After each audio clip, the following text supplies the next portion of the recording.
Bonjour à tous et bienvenue sur ce nouvel épisode du podcast Punkin Dev. Les tests. Les tests sont un passage incontournable de l'activité de dev. Il faut forcément tester, de quelque manière que ce soit. Certains font des tests automatisés, d'autres font des tests de qualification, ou bien des tests de charge, des tests de non-régression, et bien d'autres typologies de tests encore. Quand on parle de code, on associe souvent au développement la rédaction de tests unitaires associés. Combien de fois m'a-t-on demandé un chiffrage R plus TU, à savoir réalisation plus TU, test unitaire. Mettons aujourd'hui de côté la pertinence de ce genre de demande. Après la réalisation, il reste tout de même cette notion de test unitaire. C'est quelque chose dont on parle très souvent, sans forcément être très clair sur ce qu'on met dedans. C'est lors d'une discussion à ce sujet, pendant un after du Mug à Lyon, que j'ai pris conscience que ma définition du test unitaire avait grandement évolué au fil des ans.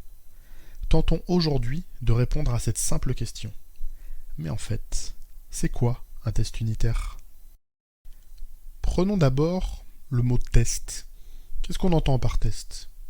Pour donner une définition un petit peu simple, on pourrait dire qu'il s'agit juste d'une procédure visant à valider le bon fonctionnement d'une certaine quantité de code, que le comportement codé correspond bien à celui attendu. Par abus de langage, on pourrait simplement parler de vérification.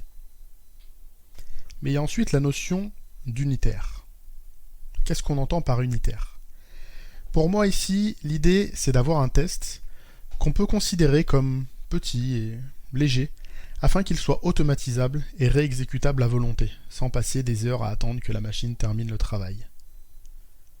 En résumé, un test unitaire doit valider le bon fonctionnement du code, mais de manière rapide. Mais alors, pourquoi parle-t-on d'unitaire ? Qu'est-ce que c'est, une unité ? Et puis une unité de quoi ? Sur quel périmètre est-ce qu'on choisit de travailler ? Et c'est là que le concept devient un peu plus vaporeux et beaucoup plus sujet à interprétation qu'il n'en a l'air. Pour mes tout premiers tests unitaires, il y a fort longtemps, je considérais que l'unité, c'était la fonction ou la méthode. Une méthode égale un test. Avec mon recul actuel, bien que discutable, je trouve que cette approche a au moins le mérite d'exister. Elle permet, même à un niveau assez faible, de disposer tout de même de tests, et donc d'une base sur laquelle travailler. Je trouve ça plus simple de faire progresser une pratique existante que de devoir initier une pratique à partir de rien. Et au final, je préfère avoir un dev qui débute dans l'écriture de ses tests, plutôt qu'un dev qui prétend pouvoir s'en passer. Là où il y a une démarche d'automatisation, j'estime qu'il y a une démarche d'amélioration et qu'on peut avancer. Mais on va pas se voiler la face. Il va y en avoir du chemin à parcourir avant que ces petits tests-là ne jouent pleinement leur rôle. C'est donc avec cette approche quelque peu naïve que j'ai commencé à écrire mes premiers tests unitaires et que j'ai rapidement rencontré des problèmes. Parfois tout simples, mais qui me bloquaient totalement à cette époque. Le premier, pour ne citer que lui, particulièrement symptomatique. Comment faire pour tester mes méthodes privées ? Ces méthodes contenant des algos importants, je voulais absolument les mettre sous test, mais en même temps, les méthodes en question n'étaient pas accessibles dans mon projet de test, et je trouvais assez discutable de devoir modifier mon code de prod simplement pour pouvoir le mettre sous test. Je vais me permettre une petite pause et un petit focus sur cette réflexion, le fait de devoir modifier le code pour pouvoir le mettre sous test. J'imaginais pas du tout à ce moment-là les implications potentielles d'une telle question. On touche ici une notion fondamentale sur laquelle je vais revenir assez vite. Si je reviens à ma petite histoire donc, après ces quelques difficultés, et faute d'encadrement, de coaching efficace, j'étais bloqué. Et j'ai été un peu contraint, contre mon gré, de mettre de côté mes envies de test unitaire. Franchir tout seul cette marche était trop difficile.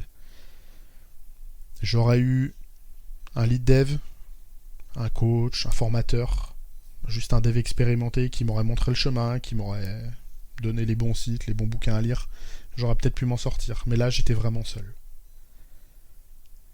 Le temps passant, j'ai longuement erré et j'ai fini par expérimenter des choses. Bien souvent en coding dojo ou sur des projets simples. Les projets legacy font encore aujourd'hui figure de cas particuliers, tant ils peuvent parfois représenter un défi colossal quand on veut leur greffer des tests unitaires. Au final, c'est surtout donc sur de nouveaux projets et avec le bon entourage que j'ai pu avoir l'évolution la plus intéressante. J'ai pu faire évoluer ma vision du test unitaire avec une relation 1-1 avec l'implémentation, cette vision une méthode, un test.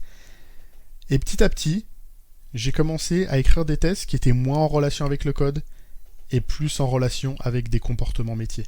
À essayer à chaque fois, plutôt que de tester mon implémentation, tester un comportement métier. Ça peut avoir l'air de rien dit comme ça, mais cette posture change absolument tout. On va plus essayer de valider le code, comme je le donnais dans ma définition au départ. On va valider un comportement métier, une valeur business. Le fait de se mettre dans cette optique, de valider du métier avant de valider du code, ça va avoir un impact profond.